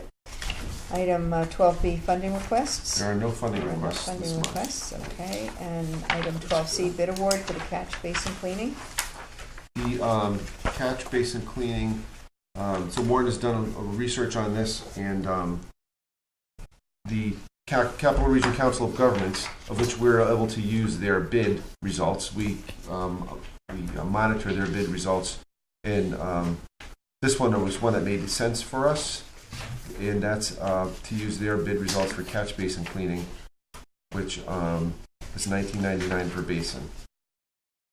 And so usually we go out to bid for this, but we didn't think it made sense for us to do that because they had such a competitive We've price. used them before, I saw. We have, yeah, we use them every year, yeah. And do we always get them through this? No, this Purchasing power? year they went through them and we bid So on what this. did we pay in the past? I'm just curious if we're saving. 7 cents.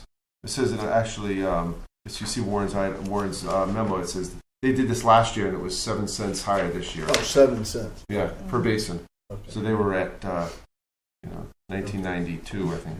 Okay. And a lot of the capital region bids have a transportation component to them, or because we're far from the capital region, it doesn't make sense for us to use them. But like sand and salt is a good one. Catch basin. The sewers, the drains. They clean them out The so road that drains, Got sewers. it. the water Okay. flows. They pick up I know those that's big what they're grades. called. and Leaves and Yeah, stuff. the suck 'em out.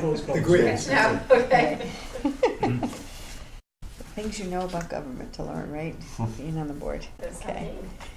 Okay, that's great. So I guess we need to make a motion. Someone would like to make a motion to approve the, I'll make a motion to approve the Catch bid basin. waiver, right? That's correct. Yeah, it's Okay. basically a bid For waiver the Right. catch basin Yeah. as put forth by Public Warren. Works. Warren Connors, in our right. package.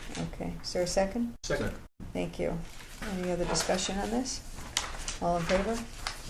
Thank you. Unanimous. Okay. I'm still hoping to get that Group 907, not here yet. I have one other. Come on. There Just is 'cause it was another. mentioned. Okay. David asked about the small cities grant for the, yeah. So we have gone through several approval steps here, and we've provided a lot of information, and there's different levels of approval up at the state, and we yet again have received more questions on our application, and so we've provided those. It actually came in yesterday, so we've answered that, and so we were hopeful to have it by this week, but that is not to be. So Thank you. hopefully next week. Thank you. Okay. All righty. That time, let's go to item 13, Assistant Administrative Officer's Report. Betsy? I just got one thing that I wanted to update you all on.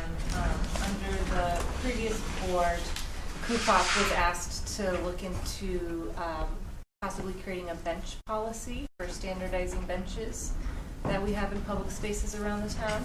And they brought some suggestions, and over the last couple of months, Sheila and I worked together and kind of brought it down from the level of a policy to a form. We looked at what a lot of other towns have done, and instead of policies, they just have a simple form.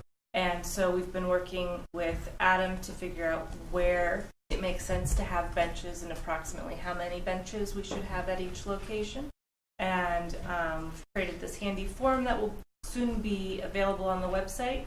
And we're working closely with Adam to figure out what the benches will look like. So when a resident decides that they'd like to purchase a memorial bench to honor someone, there will be a standardized bench that they'll be able to choose from, and they'll be able to choose one of several different locations where they want the bench to go. And as long as there are spaces remaining at that particular location, we'll be able to install a bench on their behalf with a brief message on a plaque. So it'll help standardize things, beautify things, and also to what some of the dog park folks were saying is create more spaces where people can linger and mingle. That should be available soon. Great. So before that goes on the website, shouldn't we see that and approve it as a town policy for? I think that's okay. You can do that. Sure. Not that I don't, I'm just saying, if, I think that. Sure. Yeah, we probably should. Okay. Yeah. So we'll put that on the agenda for next month. Yeah. Thank you. Okay, So thanks. these benches are funded by donations to be used as memorials? Correct. And what about the maintenance of these benches? Is that provided for in the funding? Well, we've been talking with Adam about what type of bench we should have, and we've been discussing, we're discussing the merits of wood versus steel, and he's come to the conclusion that it makes a lot more sense to have a metal bench because it can't be engraved on easily, it wouldn't be broken quite so easily, so it might just occasionally need a coat of paint. It should be a lot easier maintenance-wise. Thanks, Betsy. Anything else? That's it? Okay. Item 14, Communication Director and Grant Writers Report. I have for you tonight just a little brief update on Sustainable CT. We got registered at the website, Sustainable Connecticut, after the resolution was passed at the Board of Selectmen meeting last month. They have a total now of 28 communities, including Bethany, which just lit up the board earlier this week. So Bethany has, their team was at the launch event that I attended in January, and it's good to see they actually followed through and they got their registration up there. So I've actually reached out to Bethany to see if they'd like to do some joint planning with us. There is an opportunity that we're going to take a look at, and we have a little bit of time before we'd have to respond, but there's an ability to get a planning session sponsored by Sustainable CT, and it's a planning session that would take place with the Nature Conservancy. And we're just brainstorming with the folks in Bethany. We thought if we jointly asked for that, and we had a joint meeting because we're competing against all the other maybe larger communities. So in the exploration stage with that. You might remember that I handed out to you guys back probably last month, maybe it was January even. This is the sort of the action listing of all the different things. So far we have, and what happens when you register at the website is you're able to start marking them in and uploading documents in the background so that they can start taking a look to see if we're going to be certified. I wanted to let you know that the timeline, what they're suggesting for folks is that by May 1st of this year, they would like us to check in as many of the items as possible, and they're going to do initial feedback on the application. So they urge you to especially look back at past projects that you think are going to qualify for some points. So I'm going to be doing that and getting ready to submit on May 1st. So perhaps at the April meeting, I could come back and give you a little bit more detail on the ones that we do have in order. I can tell you that the Sustainability Ad Hoc Committee has selected 2 that they'd like to go for, which is reduce energy use across municipal buildings and develop the food waste reduction campaign. I think John Gorham probably spoke about that when he was here in February. In addition to that, the Conservation Commission and CUPOP have both expressed interest in an item called Develop an Open Space Plan, which obviously we already have an open space plan. The question is, does our open space plan meet the requirements of this program? So they were going to, both of those commissions were interested in just building on the document that exists already. It's actually that CUPOP listing of property is the basis of the open space plan. So, Well, conservation has the open space plan. Yes, they've just put it up on the website. They've approved an update to that plan. So when you look into how you get points for this, they're looking for actually a spreadsheet. So we would just basically take the data that's in a document, a PDF document, create a spreadsheet, and upload it when we have all the coordinates and all that stuff in it. That open space plan, or the listing of publicly owned property, is in the Plan of Conservation and Development. I think Bonnie referenced earlier that she's trying to get a hold of it. It's the last couple pages of that plan, so I'm going to shoot a link to her after the meeting, actually, to let her know. And then one of the other, installing efficient streetlights. We all took action to do that. We're going to be able to get some points. We're in the process of putting that up. And then the last one that I just wanted to highlight, and Beth mentioned earlier, is developing agricultural friendly practices. There's a variety of points available for that initiative, and it includes things like leasing appropriate municipal land to farmers. And again, you all just took action to do that at your last meeting. So we're looking into that. And then Beth mentioned there was a group of constituents that came in, and they're interested in holding a farmer forum, which would just be a way to identify critical needs and issues for agriculture in the municipality. And if we can partner with this community group to hold a forum, we've got more points there. So we're well on our way, and we're like to supply another update for you next month. As I understand it, doing all this will enable us to apply for a lot more grants. Yes. Correct, which is most important. Yes, the idea that we're Right. qualifying for grants and able to access grant funding sources. Right. Plus, we're using other places' best practices to Right. make our efforts, get them right up to speed. For example, our open space plan would be improved by adding coordinates for all the parcels, et cetera. So. And we hope to hear back very soon from the Weederhold on our grant Yes. for the animal shelter. They said So mid-March. we'll keep you posted. I don't want to Tomorrow jinx is it. technically Tomorrow. mid, yes. Tomorrow is mid-March. Yeah, tomorrow's mid-March, so, okay. Hopefully it'll be good news. Okay, thank you. Anything else? Any questions for Sheila? No? Okay, should we try the gentleman from, I guess we should try to do item 15 then, if it's okay. There's nothing else on the How about agenda. number 9? We can't do it until 7 o'clock. Oh, that's, what time is it? 5:45? That clock is, I mentioned it at the beginning of the meeting, you missed I it. missed it, I'm sorry. Yeah, so it's really. So I gotta hang around? Yeah, no, we're not, no, you have to hang around for an hour and 15 minutes. I said, we're gonna I have to know, sit here, I- yeah. yeah. So I guess we should probably try to get item 15 in, I'm sorry, but I wanted to kind of have it at the end so everyone wouldn't have to leave twice and come back, but Kick people out. we have to do it. So I will make a motion that we go into executive session pursuant to Connecticut General Statute, Section 1-200, parens 6 and parens B and parens, regarding Freedom of Information complaint filed by Jeffrey Libby.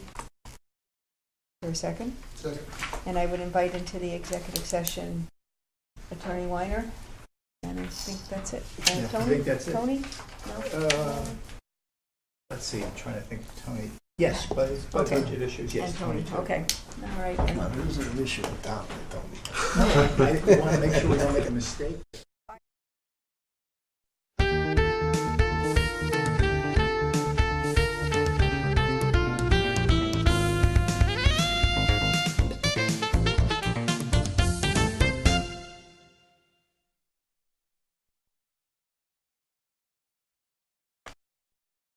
Okay, thank you. We are out of executive session. I want to just let everyone know no motions were made nor votes taken in executive session. And now we'll go back to our agenda. And we have a gentleman requesting permission from Troop 907 to use town property for flower fertilizer sale. Come on up and give your name and address and do your presentation. Thank you and welcome. Hi, my name is Anthony Luciani. I'm from 1733 Lieutenant Turnpike. I'm representing Boy Scout Troop 907. We are asking to be able to use the facilities at the Old Woodbridge Firehouse for our annual flower sale from the weekends of April, the second weekend in April to the first weekend in May. This is our annual flower sale. It's usually our biggest sale, so we would like to know if we can use the facilities. So 2 weeks. Okay. They Is do there this any every year, don't they? is there any signage required or? We usually put a few signs around town, like at the major intersections, mostly the borders and the intersections near the parkway. Okay, and the signs are No banners or on the anything. ground or A few are in the ground, but most of them are the sandwich board kind yeah. of things? Okay. And you just have to be careful not to block sight, Yep. of vehicles exiting and Both weekend entering. days? The second weekend in April to the first weekend in May. Saturday and Sunday? Saturday and Sunday? I believe it will be Saturday and Sunday. Okay. Anybody have any other questions? Anyone would like to make a motion? Second. Okay, to approve this as described. And Second. we have a second. Second. Any other questions? Nope. Good to go. All in favor? Aye. Thank you for coming. Thank Good you. luck. Hope you make a lot of money. Okay. We're okay now, right? It's 7. Oh, yeah, they're free. It's only 6:10. Clock is still rolling. Okay. All right. All right, now, we're on to I think this is the last item, right? Yes. Yep, item 9. Okay, thank you. Public hearing regarding the Veterans Tax Relief Ordinance and action as appropriate. In accordance with Section 4-5, parens B, and parens 1, and parens of the Charter of the Town of Woodbridge, I now call this public hearing to order to receive comments regarding proposed revisions to Article 7, Sections 382-14, 382-15, and new Section 382-17-1 regarding tax exemption for veterans. This legal notice, which is in your packet, I think, was published in the New Haven Register on Thursday, March 1st, 2018. Is there a motion to waive the reading of the legal notice? Second. Okay, motion and seconded. Is any discussion? All in favor? Okay, thank you. And now I'll call on Mr. Weiner to explain the purpose of the public hearing. The public hearings to allow the public to come before the Board of Selectmen to discuss the proposed revisions to an existing ordinance regarding veterans and the proposed new ordinance regarding Gold Star families. Gold Star families allows a credit on assessed value of property to the extent of 10% for every Gold Star family in Woodbridge, and the veterans exemption allows an increase from what the town had previously of $10,000 exemption for veterans to $20,000 with certain statutory requirements for income. So those are the two ordinances, and if there's anybody from the public here to comment on it. If there's any, first of all, I'll just ask, because I'm supposed to according to the rules here. Does anyone have any comments from the Board of Selectmen? Okay, now I can call on members of the public to come on up. Sure. Just identify yourself, please. Thank you. I'm Mary Ellen Naraka, and I'm the Woodbridge Veterans Contact Person and also Human Services Director for the town. And I just want to review a few points with you. I know this information you've probably already reviewed, but I just want to go over it. I was previously contacted by a veteran resident to advocate for the veterans. And the cost of increasing the exemption will not have a large impact on the budget since the current number of veterans on the program is 42.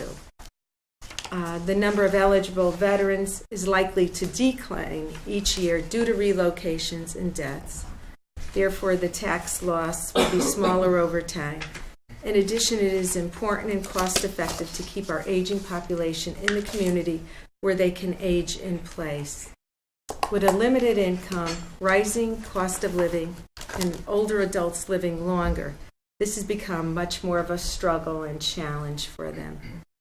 Increasing the property exemption for veterans and their surviving spouses would give the veteran residents the message that the town is grateful for their service and appreciate all that they have done to sacrifice for their country. Lastly, I just want to mention, and I know you know this, that our neighboring town of Orange last year did pass increasing the property exemption for veterans a year ago. So I just want to share this, and as veterans contact person, I am in support of this. Thank you. Thank you. Thank you for your time. Thank you. Also, you have a letter in your packet from Donna Sufreen, and she asked that I read it. She didn't feel she could come and read it herself, so she asked me to read it into the record, so I'm going to try to do this. My name is Donna Sufreen. I live at 19 Soundview Drive with my husband Michael since 1997. Michael's family has lived here since the 1920s on Newton Road. We've raised our 3 children here, all of whom attended the Woodbridge schools, played sports through the town, and at Amity High School. Our youngest son, Private First Class Eric Daniel Sufreen, was killed in combat action by an IED on June 14, 2011, the Army's birthday and Flag Day, just 16 days before he was due home from the deployment. He was only 20 years old. He was buried on Father's Day. He was the only casualty from his unit and only in the Army for 11 months. Since a very young age, his passion was to become an American soldier.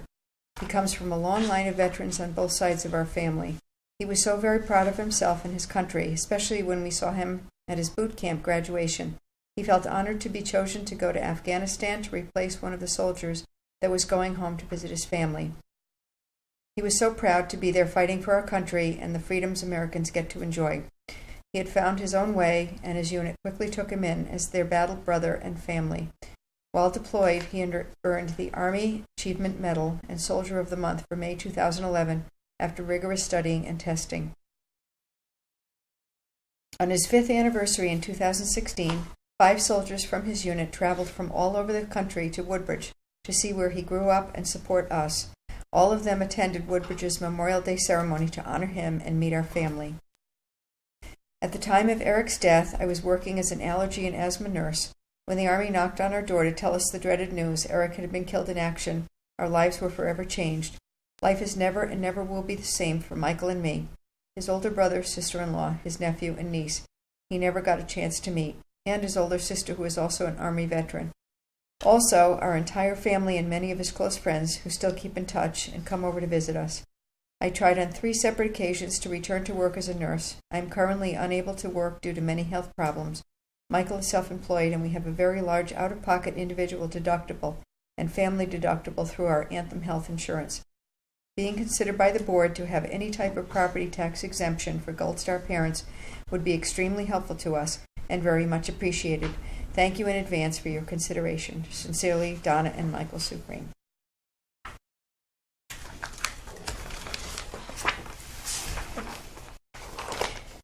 Now I'd like to ask the clerk if she has received any additional comments. Not as of 4:30 today. Okay, thank you. I now declare this public hearing closed. That's it. We reconvene the Board of Selectmen's meeting, then you call for a vote on, so we have to go back to the Board of Selectmen meeting, right? We close the public hearing. Yes. Okay, and now we will resume the Selectmen's meeting. It's my first one, I'll get better. So I'd like to call for a vote on each revised new section of the ordinance. If someone would like to make a motion for the first one. Second. Is that good enough? Any discussion? Well, that's the first. You calling each Which one one? separately. Right, but which one are you doing? The language. You want to do that one? Okay. 38214. Right. Okay, great. Okay, and there's a second. Any discussion on that? So it's already published in the, so we can't really change the language. You can change Because it. I thought we were going to change the juxtaposition of the 25, in the income. Came through on the Gold Star, but not on the other two. It's not a big deal, and it doesn't change anything. It just. I thought we weren't going to change those because those are existing ordinances, and we want to keep everything the same in the existing ordinance except the. Okay, I misunderstood. Yeah. I mean, it doesn't change You could be anything right, in substance. Okay, no problem. Any other questions or discussions? All in favor? Aye. Okay, thank you. And now I'll accept them. Excuse me a minute, Joe Crisco moved Right. it. Who seconded that? That's Thank you. And it was unanimous. And now I'll make a motion that we approve the Gold Star ordinance. No, this is the one second more. year. One more. 382.15. Yeah. Okay, I'll make a motion that we do 382.15. Second. Okay, thank you. Any discussion on that one? All in favor? Aye. Thank you. Okay. Did we get through the whole Now agenda? you make a motion for the Gold Star. Okay. 38217. Or I'll make a Now, motion. thank you. I'm a little, that was hard I'll to read. make a That motion was very to hard to read. approve the was Gold very Star, hard. the new Gold Star ordinance as presented in the package and as contained in the legal notice. Okay, thank you. You can, Terry, second. Any other discussion on that one? All in favor?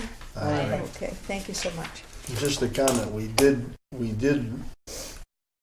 at ordinance committee and the BOS agreed to give the maximum by law on that. We could have done less, but we did. I just want to make sure that's clear. It's a very good point. Thank you.